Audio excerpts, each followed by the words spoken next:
బట్టతలతో బాధపడుతున్నారా? ఆధునితనమైన పద్ధతిలో hair transplantation చేయబడును. Face clinic, Hyderabad. నమస్కారం వంశీ గారు. నమస్కారం సార్. చాలామంది అండి పిల్లలు మనం చూస్తూ ఉంటాము, కొన్ని కారణాల వల్ల పర్ఫార్మెన్స్ చాలా వీక్గా అయిపోతూ ఉంటుంది. అవును సార్. చేదు జ్ఞాపకాలు అలా ఉండిపోతూ ఉంటాయి.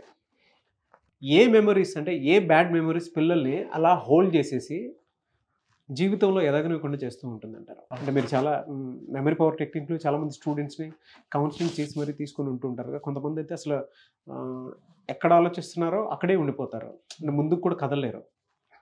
ఏ ఏ కారణాలు ఒక మనిషిని లేదంటే ఒక పిల్లని బలంగా ఒకచోట ఆగిపోయేలా చేస్తూ ఉంటుంది? అవును సార్. యాక్చువల్గా చాలామంది ఇప్పుడు మీరు అన్నట్లుగానే ఆ ఒక్క సమస్యతోటి జీవితంలో ఎదగనీయకుండా చేస్తున్నారు సార్.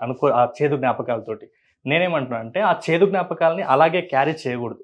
దాన్ని బయటికి తీసేస్తే వాళ్ళు కూడా ఫ్రీ లైఫ్ని లీడ్ చేయగలుగుతారు. అయితే యాక్చువల్గా ఈ చేదు జ్ఞాపకాలు ఎలా వస్తాయంటే ఫస్ట్ వచ్చేసి కొన్ని అనుకోని సంఘటనలు జరుగుతాయి సార్. అంటే ఒక వ్యక్తి చాలా సెన్సిటివ్గా ఉన్నప్పుడు ఆ అనుకోని సంఘటనలు అనేవి ఇంట్లో జరగవచ్చు, లేదంటే బయట జరగవచ్చు. ఆ అనుకోని సంఘటన అంటే ప్రమాదకరమైన సంఘటనలు కావచ్చు, ఆ సిచ్యువేషన్స్ అనేది పిల్లాడి మనస్సు మీద చాలా ఎఫెక్ట్ తీసుకొస్తుంది సార్. కాబట్టి దాని ద్వారా పిల్లలు ఒకసారి ఆ విషయాన్ని చూసినప్పుడు ఆటోమేటిక్గా అక్కడ జరిగినటువంటి ఆ భయంకరమైన సన్నివేశం ఉండొచ్చు. ఆ సన్నివేశం వాళ్ళు సెన్సిటివ్ కాబట్టి జీవితాంతం అది ఒక ఫోబియా లాగా మారిపోతుంది సార్. కొంతమంది ఒక యాక్సిడెంట్ జరిగింది అనుకోండి, దాంట్లో ఫర్ ఎగ్జాంపుల్ బ్లీడింగ్ అవుతుంది అనుకోండి, ఆ సిచ్యువేషన్ వల్ల వాళ్ళు జీవితాంతం ఆ బ్లడ్ అంటే ఆ బ్లీడింగ్ సిచ్యువేషన్ అంటే వాళ్ళకి జీవితాంతం అది భయంగానే మారిపోతుంది. కాబట్టి దీని కారణంగా అక్కడ క్రియేట్ అయిన ఆ మెమరీస్ వాళ్ళ జీవితాంతం వాళ్ళ లైఫ్ మీద ఎఫెక్టివ్గా ఉంటాయి సార్. కాబట్టి వాళ్ళు జీవితంలో ఎదగాలంటే ఆ ఫోబియా తోటి చాలా సఫర్ అయిపోతుంటారు. నెక్స్ట్ వచ్చేసి పేరెంట్స్ సార్. ఇది పేరెంట్స్ అనేది కీ రోల్ సార్ పిల్లల మనస్తత్వం మీద. ఎందుకంటే పేరెంట్స్ పిల్లల ముందు గొడవ పడుతుంటారు, చాలాసార్లు గొడవ పడుతుంటారు, కొంతమంది కొట్టుకుంటారు కూడా, హస్బెండ్ వైఫ్ని కొట్టడం అట్లాంటి సిచ్యువేషన్ జరుగుతుంది. అయితే పిల్లల ముందు అలాంటి సిచ్యువేషన్ జరిగినప్పుడు, ఎందుకంటే పిల్లలకి రోల్ మోడల్ ఎవరు ఉన్నారంటే అది పేరెంట్సే. అలాంటి అమ్మ అంటే చాలా గారాబం ఉంటుంది, చాలా ఇష్టంగా ఉంటుంది. అలాంటి సిచ్యువేషన్లో డాడీ సడన్గా మమ్మీని కొట్టాడు అనుకోండి, పిల్లలు ఒక షాక్కి గురవుతారు. ఆ ఫ్రీజ్లో వాళ్ళకి మెంటల్గా చాలా డిస్టర్బ్ అయిపోతారు. అయితే ఇలా జరుగుతుంటాయి. నేనేమంటా అంటే పిల్లల ముందు అసలు యాక్చువల్గా గొడవ పడకూడదు. ఒకవేళ గొడవ పడినా ఇది గొడవలు అనేది కామన్, కానీ ఎంత తొందరగా కలిసిపోతున్నాం అనేది మ్యాటర్ ఉండాలి. అంటే గొడవలు అనేది కామనే, కాకపోతే ఎంత తొందరగా కలిసిపోతున్నాం అనేసి పిల్లల ముందే జరగాలి. అది కూడా అంటే పిల్లల ముందు గొడవపడి మళ్ళీ వీళ్ళు బయటికి వెళ్ళి చేయడం అట్లాంటివి చేయకూడదు. పేరెంట్స్ సార్ కొంతమంది పిల్లల్ని అబ్యూస్ చేస్తుంటారు అనమాట. అంటే వాళ్ళ చుట్టూ ఉన్నటువంటి సర్కిల్ని కూడా వాళ్ళు అబ్జర్వ్ చేయకుండా, అంటే చుట్టాలు ఉన్నారా, లేకుంటే ఇంట్లో వాళ్ళు ఉన్నారా, లేకుంటే ఎవరైనా ఇంకా పెద్దవాళ్ళు ఉన్నారా, ఇలాంటి ఏ విషయం కూడా వాళ్ళు పట్టించుకోకుండా పిల్లల్ని బ్యాడ్ వర్డ్స్ యూస్ చేస్తుంటారు సార్. అలా బ్యాడ్ వర్డ్స్ యూస్ చేయడం వల్ల ఆ పిల్లల లోపల ఒక రకమైన భయం స్టార్ట్ అవుతుంది, ఒక రకమైన టెన్షన్ స్టార్ట్ అవుతుంది. అంటే వాళ్ళ ముందు ఇన్సల్ట్గా ఫీల్ అయ్యామని. ఇంకా కొంతమంది పేరెంట్స్ బెదిరిస్తుంటారు సార్ పిల్లల్ని. ఇప్పుడు బెదిరించడం వల్ల కూడా వాళ్ళ లోపల ఒక రకమైన భయం అనేది ఆ పిల్లల లోపల పుడుతుంది. ఇప్పుడు ఎగ్జాంపుల్గా చూసినట్లయితే మనం పుష్ప సినిమాలో అజయ్ సీన్ ఉంటుంది కదా సార్. అంటే ఆ అబ్బాయిని పిలుస్తాడు, అబ్బాయిని పిలిచిన తర్వాత నీ పేరేంట్రా అంటే అతను మేలేటి పుష్పరాజ్ అంటాడు. అన్నప్పుడు ఇతను కళ్ళు కొంచెం గాంభీర్యంగా పెద్దగా చేసి, అరే నువ్వు మా నాన్న ఇంటి పేరు వాడుకోవడానికి వీల్లేదురా, నువ్వు ఓన్లీ పుష్పరాజ్వి అని చెప్పినప్పుడు కొంచెం గట్టిగా కళ్ళను పెద్దగా చేసి చెప్తాడు అనమాట. ఆ సిచ్యువేషన్లో ఆ అబ్బాయి బెదిరిపోయి ఆ భయంతో ఒక రకమైన ట్రామాలోకి వెళ్ళిపోతాడు ఆ అబ్బాయి. అలాంటి సిచ్యువేషన్లో ఆ అబ్బాయి చేతులు ఇలా పైకి వెళ్ళడం మనము ఆ సినిమాలో చూసాం. సో ఇలాంటి షాక్కి గురైనప్పుడు అదే బ్యాడ్ మెమరీని వాళ్ళ జీవితాంతం మనం అక్కడ నుంచి తొలగించకపోతే వాళ్ళ జీవితాంతం కూడా అదే ఇబ్బందుల్లో ఉంటారు సార్. ఫిజికల్ గాను మెంటల్ గాను డిస్టర్బ్ డిస్టర్బ్ అయిపోతారు. అండ్ అబ్నార్మాలిటీ కిందకి వెళ్ళిపోతూ ఉంటుంది మెమరీ కూడా. అవును, బ్రెయిన్ కూడా అలానే బిహేవ్ చేస్తుంది. అవును సార్. అండ్ అందులో మీరు చూస్తే సీను స్కూల్లో సీన్ అది. అవును సార్. యాజ్ ఇట్ ఈస్ ఎప్పుడైతే బెదిరించి మాట్లాడటం స్టార్ట్ చేస్తారో అప్పుడు తెలియకుండానే బ్రెయిన్ దానికి వెంటనే రిసీవ్ చేసుకుని భయపడిపోయి బాడీ లాంగ్వేజ్ అంతా కూడా మారిపోయి ఉంటుంది. అవును సార్. పుష్పలో మనం చూస్తాం. కొంతమంది పేరెంట్స్ కూడా పిల్లల ముందే కొట్టుకుంటూ ఉంటారు. అవును, ఎలా పడితే అలా. ఈవెన్ కొంతమంది హస్బెండ్స్ వైఫ్ని కొట్టేటప్పుడు, పిల్లల ముందే కొట్టేటప్పుడు వాళ్ళు ఒక షాక్, ఒక ట్రామాలో గురవుతారు సార్. ఒకటేసారి అలా చూసి ఆగిపోతూ ఉంటారు. అక్కడ నుంచి ఆ బ్రెయిన్ డెవలప్మెంట్ ఆగిపోతూ ఉంటుంది. అంటే ఇవన్నీ పచ్చి నిజాలమ్మా. మీరు వీడియో చూసేటప్పుడు షేర్ చేయండి, అండ్ పిల్లల ముందు మాత్రం ఏది చేసినా కూడా అబ్జర్వ్ చేయండి. అంటే ఇవి గమనించండి మీరు ఏదైనా చేసేటప్పుడు మాత్రం. అలా అంటే చాలా మంది అంటుంటారు, అంటే గొడవలు పడడం కామన్ కదా అంటే గొడవలు పడడం కామనే, కాకపోతే పిల్లల ముందు ఎలాంటి విషయాలు మాట్లాడుతున్నాం అనేది కూడా చాలా మ్యాటర్ అవుతుంది సార్. ఒకవేళ పిల్లల ముందు ఏదైనా గొడవ పడితే పిల్లలకి ఎలా ఉండాలంటే గొడవలు అనేది కామన్ అన్నట్టు పిల్లలకు కూడా పోర్ట్రేట్ చేయాలి. కాకపోతే ఒకరికొకరు మాట్లాడుకోకుండా కొంతమంది రోజులు, వారాలు, నెలలు కూడా ఉంటారు. అట్లా కాకుండా గొడవలు అనేది కామన్, కాకపోతే మనం ఎంత తొందరగా కలిసిపోతున్నాం అనేది ఒక గుడ్ రిలేషన్షిప్కి ఒక ఎగ్జాంపుల్ అన్నట్లుగా మనం అక్కడ పేరెంట్స్ ప్రతి ఒక్కరు కూడా పిల్లలకు అలా చూపించాల్సిన బాధ్యత ఉంది సార్. కొంతమంది పేరెంట్స్ చిన్న చిన్న విషయాలకి వాళ్ళు విడిపోతుంటారు సార్. అంటే ఏదో చిన్న చిన్న గొడవలు. కాకపోతే రిలేషన్‌షిప్ అనేది జీవితాంతం ఒక అందంగా మేనేజ్ చేసుకోవాల్సిన విషయం అని ప్రతి పేరెంట్స్ కూడా గుర్తుంచుకోవాలి. మీరు అలా విడిపోవడం వల్ల పిల్లాడు మెంటల్‌గా చాలా డిస్టర్బ్ అయిపోతాడు. దీని ప్రభావం జీవితాంతం ఉంటుంది. ఇప్పుడు మీరు అలా విడిపోతే ఇక్కడ మీ పిల్లలు అమ్మ సైడ్ వెళ్తారా? నాన్న సైడ్ వెళ్తారా? వాళ్ళు ఎంత మెంటల్‌గా డిస్టర్బ్ అయితారో ఒకసారి ఆలోచన చేయండి. ఒకవేళ ఎవరి సైడ్ వచ్చినా గానీ ఇంకొకరు లేరనే లోటు జీవితాంతం వాళ్ళని వేధిస్తూనే ఉంటుంది. కాబట్టి ప్రతి ఒక్కరు కూడా రిలేషన్‌షిప్ అనేది కలిసి ఉండడానికే మీ ఆలోచన విధానం ఉండాలి తప్పిస్తే ఆ విడిపోవాలనే ఆలోచన తీసేయండి. ఎందుకంటే దానివల్ల నిజంగానే పిల్లల్లో తెలియకుండా ఒంటరితనం డెవలప్ అయిపోతూ ఉంటుంది. సింగిల్ పేరెంట్స్ ఎవరైతే ఉంటారో వాళ్ళకి బాగా అర్థమయ్యేటువంటి విషయం. అటు ఫాదర్ లవ్ని ఎంజాయ్ చేయలేరు, మదర్ లవ్ని ఎంజాయ్ చేయలేరు. అటు కాదు ఇటు కాదు.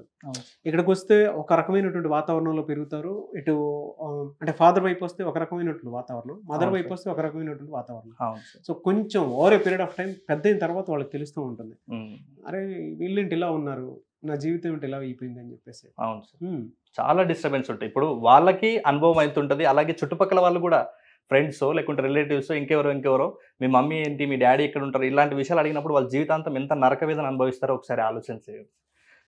కొంతమంది ఆ చిన్న చిన్న ఏజ్లో తీసుకువెళ్ళి వాళ్ళని హాస్టల్లో వేస్తే ఆ పేరెంట్స్ లవ్ అనేది సరిగా అందదు సార్. వాళ్ళకి ఎంత బాధాకరం అంటే వాళ్ళకి ఒక ఎమోషనల్ బాండింగ్, ఎమోషనల్ సపోర్ట్ ఏది ఉండదు సార్. వాళ్ళకి ఇంకా మేము ఒంటరి అనే ఫీల్ వచ్చేస్తుంది. వాళ్ళు ఎంత నరక వేదన అనుభవిస్తారంటే మనం అట్లా రోడ్ సైడ్ వెళ్తుంటే సార్ సండే టైంలో కొంతమంది పిల్లలు ఆ గేట్లను పట్టుకొని పేరెంట్స్ కోసం ఎదురు చూస్తుంటారు. ఆ సిచ్యువేషన్ చూస్తే ఒక్కోసారి కళ్ళ వెంట నీళ్ళు వస్తుంటాయి. ప్రతి చిన్న చిన్న పిల్లలు ఉంటారు సార్, వాళ్ళు 4th క్లాస్, 5th క్లాస్, నా ఫీలింగ్ అలానే ఉన్నానని చెప్పేటుంటారు చాలా మంది ఉంటారు సార్. నిజమే. హాస్టల్ వైపు కనుక మనం చూస్తే చాలా మంది అరే మా పేరెంట్స్ నాకు ఆ మెమరీ ఉండేది. అంటే చుట్టుపక్కల నా ఫ్రెండ్స్ ఎవరైతే ఉంటారో వాళ్ళ పేరెంట్స్ నచ్చిన ఫుడ్ తీసుకొని వచ్చేటువంటి వాళ్ళు. సో కొన్నిసార్లు నాకు అది వాళ్ళు వచ్చేవాళ్ళు, మా పేరెంట్స్ వచ్చేవాళ్ళు కానీ బట్ ఇన్ టైం అనేది ఒకటి ఉంటుంది కదా, మనం ఎక్స్పెక్ట్ చేసే టైంకి రాలేదనేటువంటిది. దానివల్ల చాలా డిస్టర్బ్ అవుతాం. ఆ టైంలో ఇక్కడ వెయిట్ చేస్తున్న ఆ పాప మా పేరెంట్స్ రాలేదే అని ఆ ఆవేదన ఉంటుంది కదా, అది అసలు వర్ణించరాని సార్. ఆ సిచ్యువేషన్ చూస్తుంటే కళ్ళ వెంబడి నీళ్ళు వస్తుంటాయి. అక్కడ నుంచి డిసైడ్ అయిపోతాను నా జీవితం అంతా ఇలానే ఇంతే కదా, వితౌట్ సపోర్టే నేను బయటికి రావాలి అనేటువంటి. అవును సార్, బ్యాడ్ మెమరీ. దానివల్ల కూడా పర్ఫార్మెన్స్ బాగా తగ్గిపోతుంది, చాలా తగ్గిపోతుంది. ఎందుకంటే వాళ్ళకి ఒంటరి అనే ఫీల్ వస్తుంది. ఇప్పుడు ప్రతి పిల్లలకు కూడా ఎమోషనల్ బాండ్ అనేది అవసరం సార్. పిల్లలకు అనారోగ్యంగా ఉంటారు, కొన్నిసార్లు జ్వరం వస్తుంది, కొన్నిసార్లు అలసట వస్తుంది, కొన్నిసార్లు తలనొప్పి వస్తుంది. పేరెంట్స్కి చెప్తే ఇంకా అక్కడ ఉన్నారు కదా వాళ్ళు చూసుకుంటారులే అని వదిలేస్తారు. ఈ మధ్యకాలంలో కొన్ని సీన్లు చూశాను సార్ నేను. అంటే పేరెంట్స్ ఊర్లో ఉంటారు, పిల్లలు వేరే వేరే దేశాలకు వెళ్ళి జాబ్స్ చేస్తుంటారు. జాబ్స్ చేసినప్పుడు ఇక్కడ చనిపోతే కూడా వస్తలేరా అని న్యూస్ పేపర్లు ఉంటుంది. కానీ నేనేమంటానంటే మనం రేపటి నాడు మన పిల్లల్ని మనం ఎలా చూస్తున్నారు అనేది చిన్నప్పటి నుంచి మనం చేసిన పేరెంటింగ్ అనేది చాలా మ్యాటర్ అవుతుంది సార్. అందుకే అంటారు కదా, మనం ఆ పిల్లలు రేపటి నాడు మనల్ని ఎలా చూసుకుంటారు అనేది నువ్వు చిన్నప్పుడు వాళ్ళని ఎలా చూసుకున్నావో ఆ బాండ్ని బట్టే ఉంటుంది. ఏ ఒక్కరు కూడా పేరెంట్స్ని అలా చేయరు సార్. చిన్నగా ఉన్నప్పుడు ఆ ఎమోషనల్ బాండింగ్ లేకుండా వాళ్ళని హాస్టల్లో వేయడము, వాళ్ళకు దూరంగా ఉండడం, ఇట్లా చేస్తే పిల్లలు ఏకాంతంలోని ఒంటరితనం, వాళ్ళకి లోన్లీనెస్ అనేది పెరిగిపోతుంది. దాంతో వాళ్ళు ఒక తీరని లోటు సార్ అది. ఆ ఎమోషనల్ బాండింగ్ కనెక్షన్ అనేది ఆ డిస్కనెక్ట్ అవ్వడానికి రీజన్ కూడా వీళ్ళకు ఒంటరిగా ఉండడమే. కాబట్టి దాన్ని కూడా ఓవర్కమ్ చేయాలి. ఇంకా కొంతమంది ఉంటారు, పిల్లలకి కొన్నిసార్లు కోపం ఎక్కువ వస్తుంటుంది, కొంతమంది సిగ్గు ఉంటుంది, కొంతమందికి అసూయ, మొహమాటం ఇలాంటి లక్షణాలు కూడా ఉంటుంది. పేరెంట్స్ వీటిని గుర్తించలేరు. అంటే ఇది కాలం గడిచే కొద్దీ ఇంకా ముదిరిపోతుంది పిల్లల లోపల. అంటే దాని నుంచి ఇంకా వీళ్ళు ఎక్కువ బాధపడుతుంటారు. ఇంకా అదొక చేదు జ్ఞాపకం చూసే, అంటే పెద్ద అయిన తర్వాత వీళ్ళు ఇంట్రోవర్ట్స్ అనుకుంటారు కానీ అవును వీళ్ళే సార్. ఇప్పుడు ఈ మధ్యకాలంలో జరిగే ప్రమాదాలకు ముందరికి వెళ్తున్నారు కదా, అంటే చిన్నగా ఉన్నప్పుడు పేరెంట్స్ దాన్ని కంట్రోల్ చేయలేకపోవడం వల్ల ఇప్పుడు బస్సులు తగలబెట్టడం, రాళ్లతోటి విసిరి కొట్టడం, ఇట్లాంటి పనులు చేసే వాళ్ళు వీళ్ళే సార్. చిన్నప్పటి నుంచి ఆ ఎమోషన్స్ని కంట్రోల్ చేసి ఒక బాండింగ్ జనాలతోటి, సమాజంతో ఎలా ఉండాలనేది ప్రతి పేరెంట్ కూడా అక్కడ నేర్పించాల్సిన బాధ్యత ఖచ్చితంగా ఉంటుంది. ఇలా నరకంగా వాళ్ళ ఎమోషన్స్ కంట్రోల్ చేసుకోలేక ఈ విపరీతమైన ప్రమాదాలకు కారణం అవుతుంటారు సార్ వాళ్ళు. కాబట్టి ప్రతి సిచ్యువేషన్, ఇప్పుడు నేను చెప్పిన ఏదైతే సిచ్యువేషన్ ఉందో ఇవన్నీ కూడా పిల్లల లోపల ఒక చేదు జ్ఞాపకాలుగా మిగిలిపోతాయి. వాళ్ళ జీవితంలో సక్సెస్ అవ్వలేరు, వాళ్ళు ఒక నెగిటివ్ ఎనర్జీని క్యారీ చేస్తుంటారు సార్ జీవితాంతం. దీని నుంచి బయటపడాలి అంటే ప్రాసెస్ ఏంటండి? అంటే మీ స్కూల్లో ఏం నేర్పుతారు? మా స్కూల్ ఉంది కదా, మెమరీ పవర్ కెరీర్ అకాడమీ. అవును, అందులో ఏం నేర్పుతారు? మా స్కూల్ మెమరీ పవర్ కెరీర్ అకాడమీలో ఇలాంటి సమస్యలతో చాలా మంది బాధపడుతున్న ప్రతి ఒక్కరికి కూడా రిలాక్స్ చేయడమే నా ఉద్దేశం సార్. ఎందుకంటే పేరెంట్స్ గుర్తించలేక కొంత ఇబ్బంది, వాళ్ళ లోపల దీని వల్ల జరిగే పరిణామాలు గుర్తించలేక పేరెంట్స్ అట్లాగే వదిలేస్తున్నారు. దాంట్లో మీరు చెప్పినటువంటి బ్యాడ్ మెమరీస్ ఇప్పుడు ఏవైతే అన్నారో, అవును సార్, ఏమేమి సార్ అంటే హాస్టల్లో ఒంటరిగా వదిలేయటం వల్ల ఒంటరిగా and wife and husband separate అవటం వల్ల సెపరేట్ అవ్వడం, దానివల్ల కూడా Loneliness. లోన్లీనెస్ లోకి వెళ్ళిపోతూ ఉంటారు. ఆ తర్వాత మీరు ఇందాక చెప్పినట్లు డిప్రెషన్, అబ్యూస్ పిల్లల్ని అబ్యూస్ చేయటం వల్ల అండ్ వాళ్ళు తెలియకుండా మీరు ఇందాక అన్నట్లు డిప్రెషన్ యాంగ్జైటీ మోడ్ లోకి వెళ్ళిపోతూ ఉంటారు. టెన్షన్, అంటే కంపారిజన్ లోకి పిల్లల్ని తీసుకొని ఎప్పుడైతే వీళ్ళని తక్కువ చేసి చూస్తారో అప్పుడు కూడా వాళ్ళు ఒక్కొక్క బ్యాడ్ ఫేస్ లోకి వెళ్ళిపోతూ ఉంటారు. ఆ మెమరీ ఎక్కువ కాలం నిలబడేలా ఉండేలా ఉంటుంది. అవును సార్, మీరు ఇందాక అన్నట్లు పుష్పది ఎగ్జాంపుల్ తీసుకొచ్చి చెప్పారు మీరు. అవును అవును నిజంగా వాళ్ళ ముందు ఏదైనా భయానకంగా ఉండేటువంటి సీన్ని కానీ ఇన్సిడెంట్ని కానీ మనం చూపించినప్పుడు ఆటోమేటిక్గా అవి ట్రిగర్ చేసి హాంట్ చేస్తూ ఉంటాయి అవును సార్. పిల్లల్ని. ఆ రీజన్సే నిజంగా పిల్లల్ని బ్యాడ్ మెమరీలోకి తీసుకువెళ్తూ ఉంటాయి.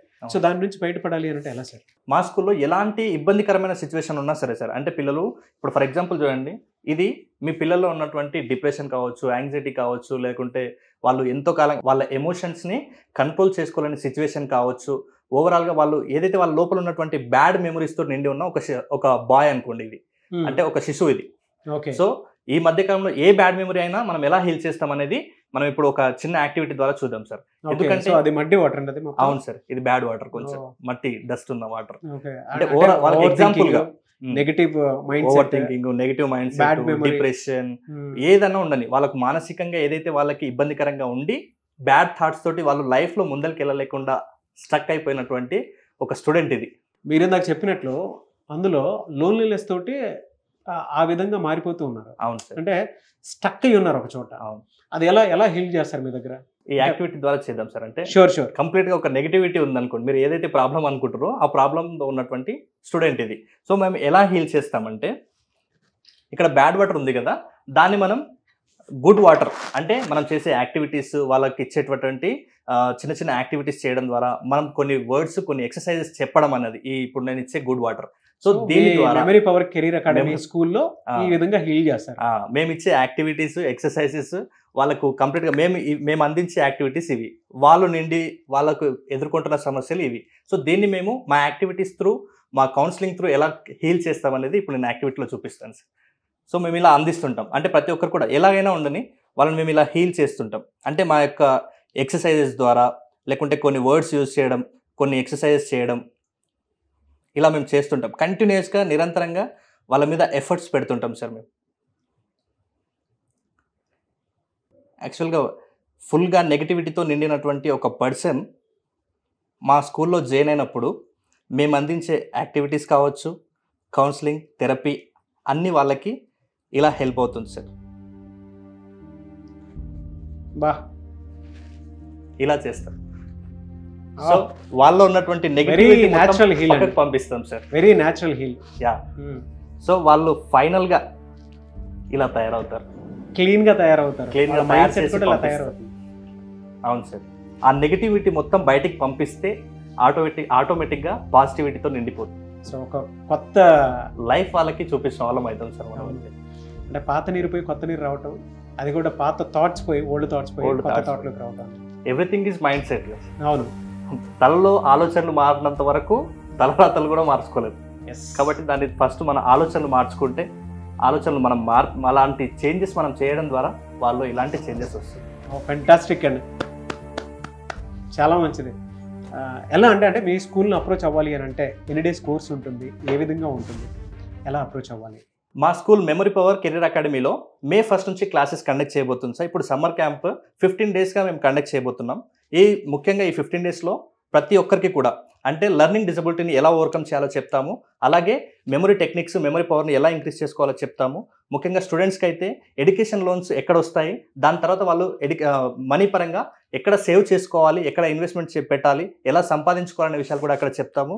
ఫైనాన్షియల్ నాలెడ్జ్ కూడా ఇస్తారు. అవును సార్. అంటే స్టూడెంట్ ఏజ్లో ఉన్నప్పుడే వాళ్ళ కెరీర్కి తగ్గట్టే ఎక్కడైనా ఎడ్యుకేషన్ లోన్ దొరుకుతుంది, ఎక్కడెక్కడ చదువుకుంటే బాగుంటుంది అనేటువంటిది నాలెడ్జ్ ఇస్తారు. At the same time student age లో ఉన్నప్పుడు ఎలా సంపాదించుకోవాలి, ఎక్కడెక్కడ మనీ ఎర్నింగ్ సోర్సెస్ ఉన్నాయో కూడా చెప్తారు. అవును సార్.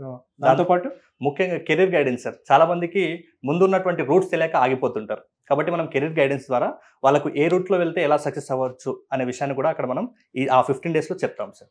సో 8th క్లాస్ నుంచి 12th స్టాండర్డ్ డిగ్రీ వరకు ఎవరైనా కెరీర్ గైడెన్స్ ఎవరైనా సరే కావాలి అనుకున్నట్టుంటారు. అంటే అవును. 10th తర్వాత ఏం చేయాలి, ఇంటర్ తర్వాత ఏం చేయాలి అనుకున్నట్టు ఎవరైతే ఉంటారో వాళ్ళకు కూడా కెరీర్ గైడెన్స్ ఇస్తారు అవును సార్. మీ స్కూల్లో. అవును sir. Memory power career academy. So May 1st నుంచి క్లాసెస్ అయితే బ్యాచ్ స్టార్ట్ అవుతుందండి. ఆసక్తి కలిగిన వారు ఎవరైనా సరే స్క్రీన్ మీద మీకు కాంటాక్ట్ నెంబర్ కనిపిస్తుంది. ఆ స్కూల్లో 15 days కోర్స్లో మీరు జాయిన్ అవ్వాలి అనుకుంటే స్క్రీన్ మీద కనిపిస్తున్న నెంబర్కి కాల్ ఆర్ మెసేజ్ వాట్సాప్ చేసి వెంటనే ఎన్రోల్ చేసుకోవచ్చు.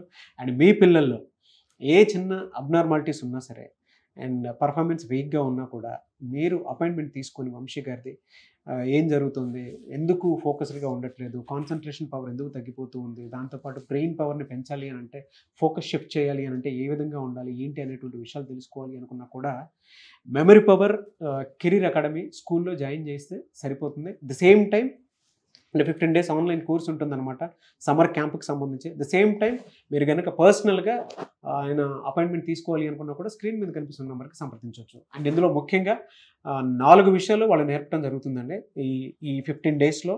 అది కూడా ఫస్ట్ లెర్నింగ్ డిజబిలిటీస్ ఏదన్నా అంటే మీ పిల్లలు దీని మీద పర్ఫార్మెన్స్ చూపించకుండా ఏది నేర్చుకోలేని ప్రాసెస్లో ఉన్నప్పుడు, ఆసక్తి చూపించినప్పుడు దాన్ని ఎలా ఓవర్కమ్ చేయాలి. 2 వాళ్ళు కంప్లీట్గా మెమరీ పవర్ని పెంచుతూ ఉంటారు. అంటే ఫోకస్ చాలా బలంగా పెంచుతుంటారు, కాన్సన్ట్రేషన్ కూడా ఎలా పెంచాలో చెప్తూ ఉంటారు. 3 పిల్లలకి ఎక్కడైనా ఎడ్యుకేషన్ లోన్ ఎక్కడెక్కడ దొరుకుతుంది, ఏంటి, ఎలా ఇచ్చేయచ్చు అనేటువంటి విషయం. దాంతోపాటు కెరీర్ గైడెన్స్ కూడా ఉంటుంది. అంటే 10th తర్వాత ఇంటర్ తర్వాత ఏం చేస్తే బాగుంటుంది, 8th నుంచే ఏం చేస్తే బాగుంటుంది అనుకునేటువంటి వాటి మీద కూడా ఫోకస్ చెప్తారు. అండ్ పిల్లలు స్టూడెంట్ ఏజ్లో ఉన్నప్పుడే ఎలా సంపాదించుకోవచ్చు అనేటువంటి నాలెడ్జ్ని కూడా వాళ్ళు అందివ్వడం జరుగుతుంది. సో మీ చేతుల్లోనే మీ కోర్స్ ఉంది, ప్రతి ఇంట్లో కావాల్సినటువంటి కోర్స్. కాబట్టి ఆసక్తి కలిగిన వారు వెంటనే ఎన్రోల్ చేసుకోండి. ఈ వీడియో లైక్ చేయండి, షేర్ మాత్రం తప్పకుండా చేయండి. ఇలాంటి మరిన్ని వీడియోస్ కోసం మా ఛానల్ ఫాలో అవ్వండి. Thank you so much Vamsi గారు. I wish you all the best. Thank you sir. Suman టీవీలో మీ పర్సనల్ అండ్ బిజినెస్ ప్రమోషన్స్ కోసం కింది నెంబర్కి కాంటాక్ట్ చేయండి.